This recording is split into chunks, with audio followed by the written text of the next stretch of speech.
नमस्कार दोस्तों,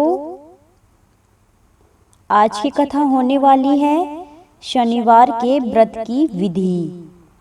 शनिवार के व्रत की कथा। तो चलिए सुनते हैं इस कथा को, जानते हैं व्रत की पूजा विधि। इस दिन शनि की पूजा होती है। काला तिल, काला वस्त्र, तेल, उड़द शनि को बहुत प्रिय हैं, इसलिए इनके द्वारा शनि की पूजा होती है। शनि की दशा को दूर करने के लिए यह व्रत किया जाता है। शनि का पाठ भी विशेष लाभदायक होता है। जानते हैं शनिवार की व्रत कथा। चलिए तो शुरू करते हैं और सुनते हैं। एक समय सूर्य, चंद्रमा, मंगल, बुध, बृहस्पति, शुक्र, शनि, राहु और केतु इन ग्रहों में आपस में झगड़ा हो गया कि हम में से सबसे बड़ा कौन है, यानी सबसे बड़ा कौन है। सब अपने आप को बड़ा कहते थे।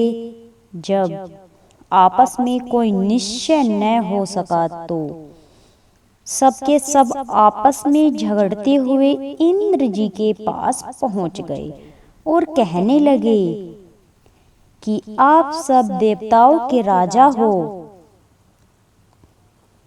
इसलिए आप हमारा न्याय करके बताओ कि हम नवोग्रहों में से सबसे बड़ा कौन है। राजा इंद्र यह प्रश्न सुनकर घबरा गए, क्योंकि प्रश्न इतना बड़ा था, और कहने लगे कि मुझ में यह सामर्थ्य नहीं है जो किसी को बड़ा और छोटा बताऊं। मैं अपने मुख से कुछ नहीं कह सकता हूं। हाँ, एक उपाय हो सकता है। इस पृथ्वी, जो ये पृथ्वी है, इस पर एक राजा राज करता है। यानी कि इसी समय पृथ्वी पर एक राजा विक्रमादित्य दूसरों के दुखों का निवारण करने वाले हैं, इसलिए तुम सब मिलकर उनके पास जाओ, वहीं तुम्हारे दुखों का निवारण करेंगे। ऐसा वचन सुनकर सभी ग्रह देवता चलकर भूलोक में राजा विक्रमादित्य की सभा में जाकर उपस्थित हुए और अपना प्रश्न राजा के सामने रखा। राजा उनकी बात सुनकर बड़ी चिंता में पड़ गए कि मैं अपने मुख से किसको बड़ा और किसको छोटा बतलाऊं।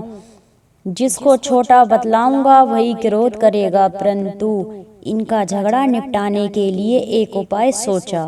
सोना, चांदी, कांसा, पीतल, सीसा, रांगा, जस्ता, ऐभ्रक और लोहा 9 आसन बनवाए।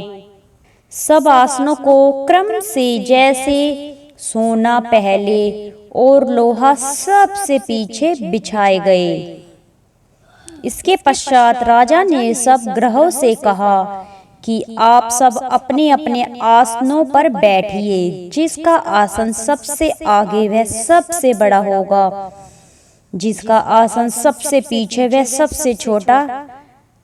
जानिए, क्योंकि लोहा सबसे पीछे था और वह शनिदेव का आसन था, इसलिए शनिदेव ने समझ लिया कि राजा ने मुझको सबसे छोटा बना दिया है। इस पर शनि को बड़ा क्रोध आया और कहा कि राजा, तू मेरे पराक्रम को नहीं जानता। सूर्य एक राशि का 1 महीना, चंद्रमा 2.25 महीने 2 दिन, मंगल 1.5 महीना, बृहस्पति 13 महीने, बुध और शुक्र 1 महीने, परंतु मैं एक राशि पर 2.5 अथवा 7.5 साल तक रहता हूँ। तूने मुझे इस तरह छोटा बताकर अच्छा नहीं किया। बड़े बड़े देवताओं को भी मैंने भीषण दुख दिया है राजन। सुनो, राम जी को 7.5 आई और वनवास हो गया, और रावण पर आई तो राम ने लक्ष्मण को लेकर लंका पर चढ़ाई कर दी, रावण के कुल का नाश कर दिया। हे राजा, अब तुम सावधान रहना। राजा कहने लगा, जो कुछ भाग्य में लिखा होगा वह देखा जाएगा। उसके बाद अन्य ग्रह को प्रसन्नता के साथ चले गए, परंतु शनिदेव बड़े क्रोध के साथ वहां से सिधारे। कुछ काल व्यतीत होने पर जब राजा को 7.5 की दशा आई तो शनिदेव घोड़ों के सौदागर बनके उनके सुंदर घोड़े के सहित राजा की राजधानी में आए। जब राजा ने सौदागर के आने की खबर सुनी तो अश्वपाल अच्छे अच्छे घोड़े खरीदने की आज्ञा दी।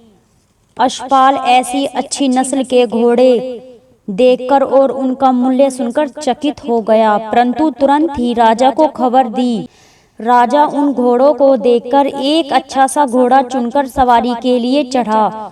राजा को घोड़े की पीठ पर चढ़ते ही घोड़ा जोर से भागा।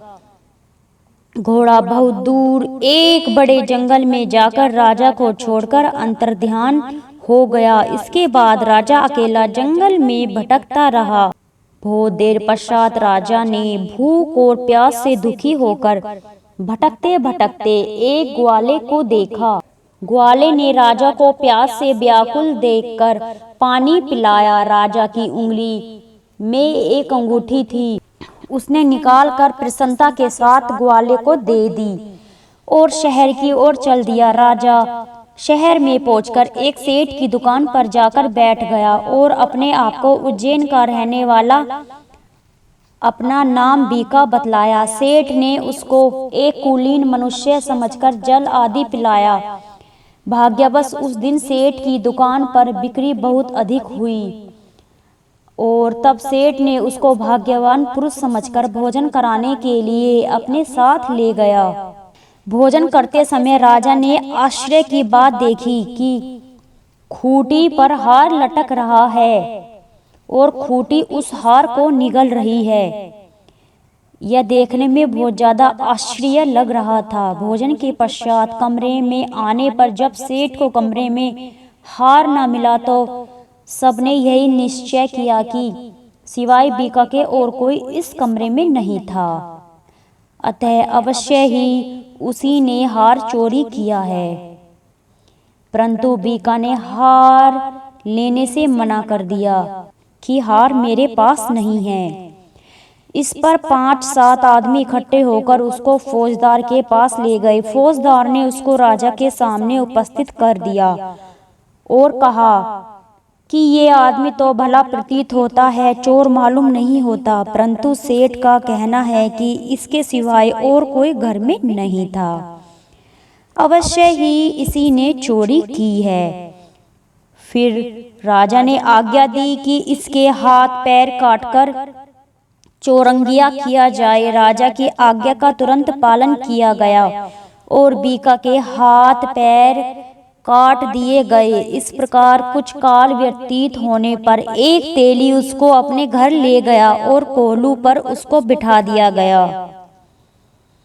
बीका उस पर बैठा हुआ अपनी जवान से बैल हाँकता रहा। शनि की दशा समाप्त हो गई और एक रात को वह मल्हार राग गाने लगा।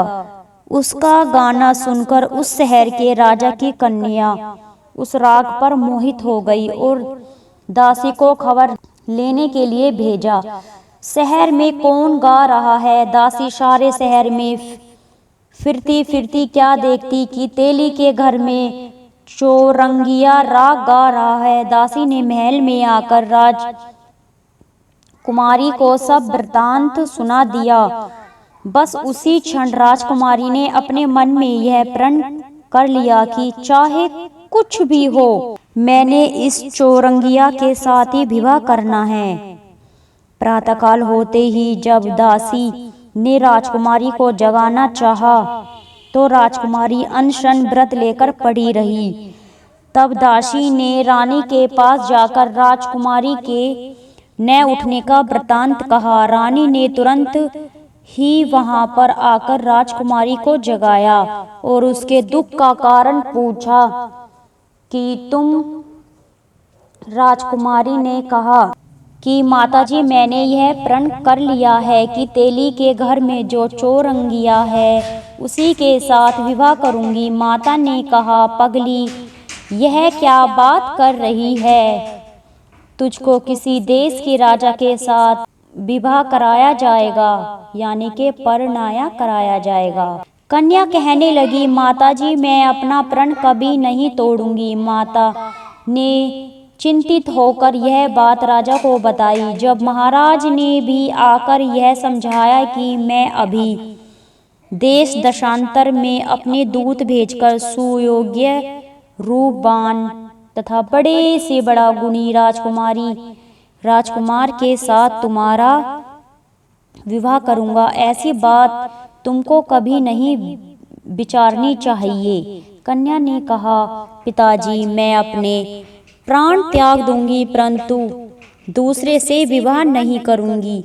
इतना सुनकर राजा ने क्रोध से कहा, यदि तेरे भाग्य में ऐसा ही लिखा है तो जैसी तेरी इच्छा हो वैसा ही कर। राजा ने तेली को बुलाकर कहा कि तेरे घर में जो चौरंगिया है उसके साथ मैं अपनी कन्या का विवाह करना चाहता हूँ। तेली ने कहा, यह कैसे हो सकता है राजा? राजा, आप हमारे राजा हो और कहाँ मैं नीच तेली। परंतु राजा ने कहा, भाग्य लिखे को कोई नहीं टाल सकता, अपने घर जाकर विवाह की तैयारी करें। राजा ने उसी समय तोरण और बंधनवार लगवाकर अपनी राजकुमारी का विवाह चौरंगिया विक्रमादित्य जी के साथ करा दिया। रात्रि को जब विक्रमादित्य और राजकुमारी महल में सोए थे तो आधी रात के समय शनिदेव ने विक्रमादित्य को स्वप्न दिया कि राजा, कहो मुझको बतलाकर तुमने कितना दुख उठाया। राजा ने क्षमा मांगी। शनिदेव ने प्रसन्न होकर विक्रमादित्य को हाथ पैर दिए और राजा ने कहा, महाराज, मेरी प्रार्थना स्वीकार करें कि जैसा दुख आपने मुझे दिया है ऐसा और किसी को ना दें। शनिदेव ने कहा, तुम्हारी यह प्रार्थना स्वीकार है। जो मनुष्य मेरी कथा सुनेगा या कहेगा उसको मेरी दशा में कभी किसी प्रकार का दुख नहीं होगा, और जो नित्य मेरा ध्यान करेगा या चींटियों को आटा डालेगा उसके सब मनोरथ पूर्ण होंगे। इतना कहकर शनिदेव अपने धाम को चले गए। राजकुमारी की आंखें खुली। उसने देखा कि राजा के हाथ पैर देखे आश्चर्य को प्राप्त हो गई, यानी कि आश्चर्य करने लगी कि ऐसे कैसे हो गया। उसको देखकर राजा ने अपना समस्त हाल कहा कि मैं उज्जैन का राजा विक्रमादित्य हूँ। यह बात सुनकर राजकुमारी अत्यंत प्रसन्न हुई। प्रातःकाल राजकुमारी से उसकी सखियों ने पूछा तो अपने पति का समस्त वृतांत कह सुनाया। तब सबने प्रसन्नता प्रकट की और कहा कि ईश्वर ने आपकी मनोकामना पूर्ण कर दी है। जब उस सेठ ने यह सुना तो वह विक्रमादित्य के पास आया और राजा विक्रमादित्य के पैरों में गिरकर क्षमा मांगने लगा और आप पर मैंने चोरी का झूठा दोष लगाया, आप मुझको जो चाहे दंड दे। राजा ने कहा, मुझ पर शनिदेव का कोप था, इसी कारण यह सब दुख मुझको प्राप्त हुआ, इससे तुम्हारा कोई दोष नहीं है। तुम अपने घर में जाकर अपना कार्य करो। सेठ बोला कि मुझे शांति तभी होगी जब आप मेरे घर चलकर प्रीतिपूर्वक भोजन करोगे। राजा ने कहा कि जैसी आपकी मर्जी वैसा ही करें। सेठ ने अपने घर में जाकर अनेक प्रकार के सुंदर भोजन बनवाए और राजा विक्रमादित्य जी को प्रीतिभोज दिया। जिस समय वह भोजन कर रहे थे एक अत्यंत आश्चर्यजनक की बात सबको दिखाई दी। जो खूंटी पहले ही हार निगल चुकी थी वह अब हार उगल रही थी। जब भोजन समाप्त हो गया तो सेठ ने हाथ जोड़कर बहुत सी मोहरें राजा को भेंट की। कहा कि मेरे श्री कंवरी नामक एक कन्या है, उसके पाणी ग्रहण आप करें। इसके बाद सेठ ने अपनी कन्या का विवाह राजा के साथ कर दिया और बहुत सा दान दहेज दिया। इस प्रकार कुछ दिनों तक वहां निवास के पश्चात विक्रमादित्य ने शहर के राजा से कहा कि अभी मेरी उज्जैन जाने की इच्छा नहीं है। फिर कुछ दिन के बाद विदा लेकर राजकुमार मनभावनी सेठ और कन्या श्री कंवरी तथा दोनों जगह के दहेज में प्राप्त अनेक दास दासी रथ पालकियों सहित विक्रमादित्य उज्जैन की तरफ चले गए। जब शहर के निकट पहुंचे तो पुरवासियों ने राजा के आने का संवाद सुना और समस्त उज्जैन की प्रजा अगवानी के लिए आई। तब बड़ी प्रसन्नता से राजा अपने महल में पधारे। सारे शहर में बड़ा भारी महोत्सव मनाया गया, खुशी मनाई गई और रात्रि को दीपमाला की गई। दूसरे दिन राजा ने शहर में यह सूचना कराई कि शनिश्चर देवता ग्रहों में सर्वोपरि हैं। मैंने इनको छोटा बताकर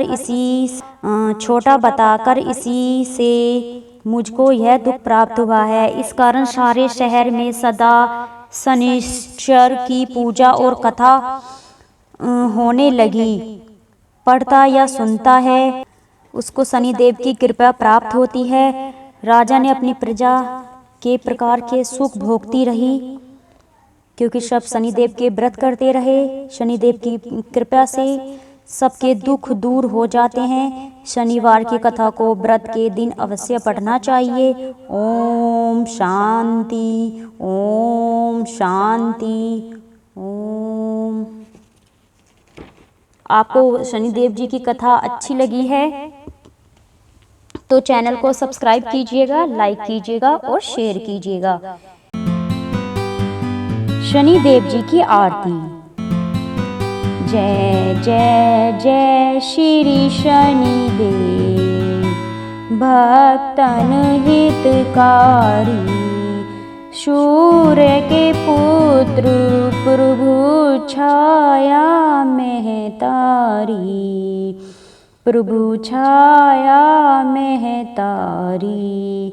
जय जय जय श्री शनिदेव, भक्तन हितकारी, श्याम अंग ब्रक दृष्टि, चतुर्भुजाधारी,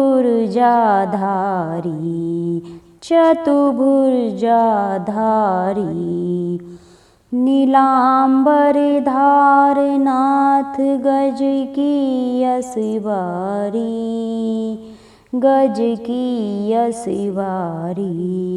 जय जय जय श्री शनिदेव, भक्तन हितकारी, सूर्य के पुत्र प्रभु छाया में तारी, क्रीट मुकुट शीस राजित दीपत लीलारी, लीलारी, मुक्तन की माला, मुक्तन की माला, गले शोभित बलिहारी, गले शोभित बलिहारी। जय जय जय श्री शनिदेव, भक्तन हितकारी,